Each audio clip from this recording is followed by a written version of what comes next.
Magandang hapon mga kabayan. Share ko lang itong isang news sa atin na kapopost lang nila ngayong araw na meron tayong isang kababayan na OFW galing Riyadh.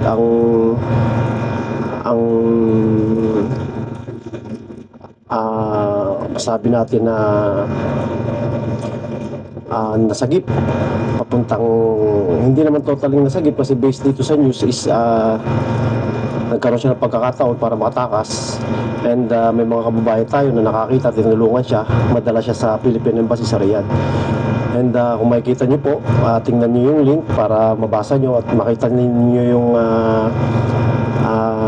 picture ng ating kababayan. So nakapost naman sa kanilang news channel, at kayo na po ang magsabi, kayo na ang tawag dito, ang makakapagsabi kung ano ang nangyari at pinagdaanan ng ating kabayan dito sa kanyang amo. So base dito sa news ng PN, so itong kababayan natin is sabi ng kanyang asawa ay mga mahigit isang taon daw na nakadanas ng unpaid salary, hindi sapat na pagkain, at ikinukulong daw ng kanyang amo. Kaya kung makikita niyo po yung kanyang itsura sa kanyang before and after na photo is talaga pong nakakawa si kabayan, parang yun ang masasabi ko lang. So anyway, kaya ako sinishare sa inyo to mga kababayan. So wag na po natin hintayin na dumanas tayo na mag-iabutin tayo ng ganito kahaba na pagtitis or paghihirap.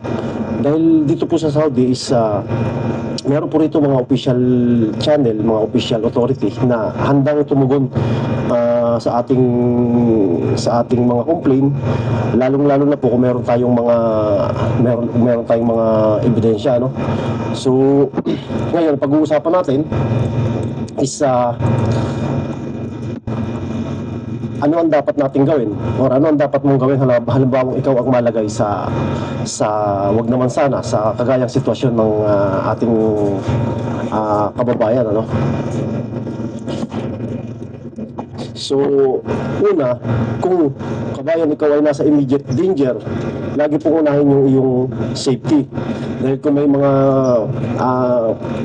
physical violence, serious threats, o naniniwala kang ang buhay mo ay nasa panganib or yung kaligtasan mo, kailangan humingi ka po agad ng emergency assistance. So kung magagawa po, lalo naman po at hawak mo ang cellphone, huwag nyo na pong hintayin na lumala, kasi hindi po natin masasabi kung hanggang gaano kahaba ang kayang tiisin ng ating katawan kung dadaan tayo sa mga kagaya na nangyari kay kabayan, ano? So wag po nating hintayin sa madaling sabi, wag na po nating hintayin lumala ang sitwasyon bago po tayo humingi ng tulong. Kung kaya po at ligtas gawin, tanda ng exact location nyo, yung pangalan ng inyong employer, contact number, at anumang impormasyon na makakatulong sa authorities para po may ligtas kayo kaagad. Ang number 2, mag-ipon po ng ebidensya, pero siguraduhin nyo na safe kayong makakakuha ng ebidensya, dahil baka mamaya kukuha kayo ng ebidensya, lalo kayong malalagay sa alanganin or lalo kayong malalagay sa delikadong sitwasyon. Huwag nyo pong gagawin. So kung safe po, pilitin nyo makakuha ng ebidensya, kasi napakahalaga rito. Halimbawa, hindi kayo binabayaran ng sweldo, isave nyo po yung inyong salary records at yung mga bank transactions.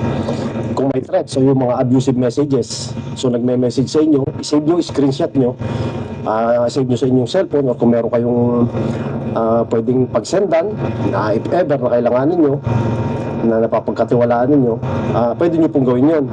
Kung meron kayong injury, humingi kayo ng medical documentation kung posible, at magkaroon po kayo ng personal copies. Importante lagi po kayo magkaroon ng personal copies ng inyong mga passport, ikama, employment contract.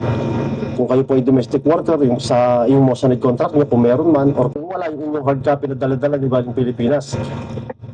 So, isa sa pinakamadali at para hindi po mawawala is yung ilagay natin sa ating Google, sa ating tinatawag na drive.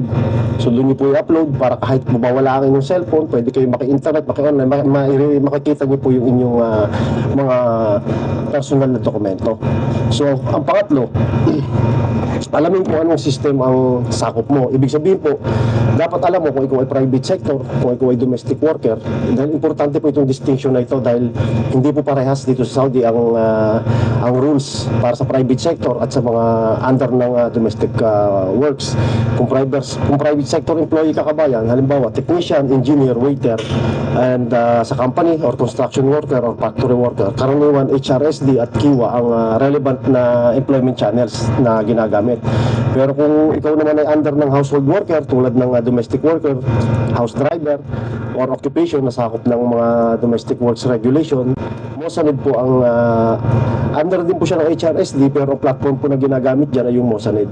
Hindi po kasi lahat ng Kiwa rules ay automatically na applicable sa domestic workers. So ang pang-apat, natatandaan po natin, humingi po tayo ng tulong sa official authorities. Kung seryoso ang inyong sitwasyon, huwag po puro Facebook comments, Messenger o TikTok yung ating hihinga ng advice or yung ating sasandalan. Meron pong official channels para sa labor at domestic worker concerns. At bilang Filipino worker, maaari kang lumapit sa ating Philippine Embassy sa Migrant Workers Office para humingi ng assistance at guidance. So ibigay niyo po yung totoong nangyari, yung timeline, ano yung problema, kailan nagsimula, at ano yung ebidensya na nahawak ninyo. Kasi pag kumpleto po yung detalyado yung inyong kwento, mas madali pong magagawa ng action. So, ang panglima, huwag po tayo basta tumakas at magtago ng walang plano. Ito po yung isa sa pinakamahalagang reminders, mga kabayan. So, naiintindihan po natin kung bakit gusto umalis agad ng worker kapag hindi na niya kaya yung sitwasyon. Pero kung may pagkakataong makakuha ng official assistance safely, mas mabuting ma-document agad ang nangyari at maka-coordinate ang inyong status. Dahil kapag basta ka na lang nawala o umalis, mas posibleng magkaroon ng panibagong problema tungkol sa iyong employment at immigration status. So, exception po syempre kung immediate danger ang buhay or safety. Sa ganitong sitwasyon, unahin po ang kaligtasan at humingi agad ng emergency assistance. At lastly, kung may kaibigan kang OFW na nagsasabing inabuso siya, huwag mo po agad sabihan na tiisin mo na lang. Pakinggan niyo po muna siya. Tulungan siyang ma-document yung kanyang sitwasyon, tulungan siyang makahanap ng official assistance, at kung emergency, tulungan siyang makontak ang tamang authorities. So, ang nangyari sa reported case na ito ay reminder po sa ating mga OFW, lalong-lalo na sa ating mga kababayan na nagtatrabaho sa domestic works. So wag po nating hintayin na maging worst case scenario ang problema bago po tayo humingi ng tulong. Tandaan po na hindi lahat ng employer dispute ay automatically abuse, forced labor o human trafficking. Ang authorities pa rin po ang mag-iimbestiga at magde-determine nito based sa facts at evidence. Kaya kung gusto niyo pa pong matuto tungkol sa Saudi Labor Law, Kiwa, Mosanid, salary transfer, end of service benefits concerns at iba pang OFW issues, bisitahin niyo po yung pinoytalks.com sa Ask the Community. Pwede po kayong mag-join, mag-pre-sign up po kayo, gumawa po kayo ng inyong pre-account. Kung may tanong po kayo tungkol sa sarili niyong sitwasyon, yun po, sali na kayo sa community at mag-post na question sa pinoytalks.com.